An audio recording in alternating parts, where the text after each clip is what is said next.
to show you how to make a makeshift nappy. What you need is a muslin square. So I've got this one here, it's actually a burp cloth. You need it to be at least 60 centimeters wide, that's about 24 inches. So take your muslin square and just flatten it out. Then take the bottom part of it and fold it up, and then take the left side and fold it over to the right, so you end up with a smaller square. Help it with your other hand as well. So you take the top right corner and the bottom right corner. You take the top right corner first, move it across, and whilst you do that with the other hand you help it so that the bottom right corner ends up being the top left corner. Right, so we've got this nice little triangle, and underneath it the other two layers are still a square. Now you take your nappy and then you flip it over, and then you turn it upside down so that the triangle, the tip of the triangle is facing you. So you take this top square layer and then you're just going to start folding it until you get to the middle. Keep it quite nice and neat like this, and then once over. So I folded mine about 4 times, but it's you might fold yours 3 times or 5 times, depends on the size of your muslin square. And that is the that's your nappy here, where we're going to pop the baby and do the rest. On its own, this one muslin square is not very absorbent.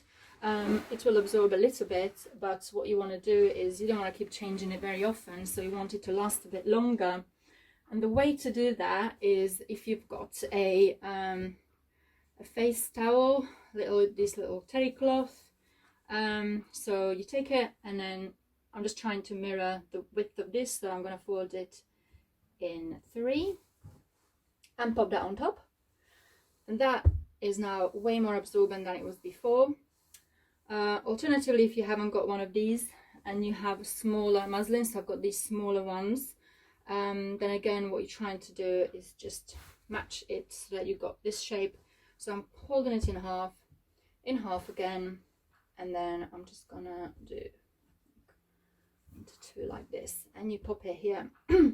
If you've got a boy, and it's not quite as long as the length of the nappy, if you've got a boy, you want to go to the front, which is where most boys pee, and if you've got a girl, you want to go sort of middle and towards the back, which is where girls will mostly pee. And now we're ready to pop the baby on and put the nappy on.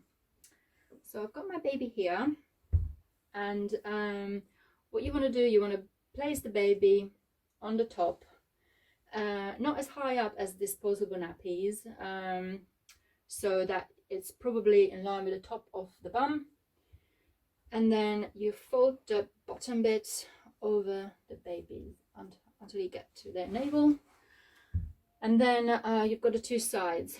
When you fold the sides, just tuck it in like this into the leg so that they can still, they can still move their legs, otherwise you end up doing this and they can't lift them properly. So you just want to take it, tuck it in and bring it over, and then you do the same on the other side, tuck it in and bring it over, and just tie it up like you would do normally. Here we go. And that, adjust it a bit, obviously do a double knot if you've got a wriggly baby. And that is nappy on. So it looks like that from the back.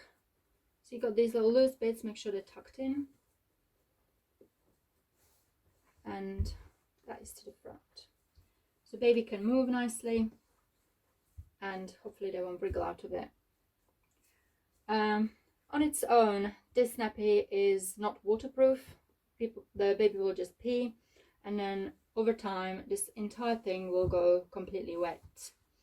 That's okay. All you have to do is change the nappy more often, so that the first layer that we put in there, that one absorbs most of the wee, and by the time it starts coming through here, you just change it and do it all over again.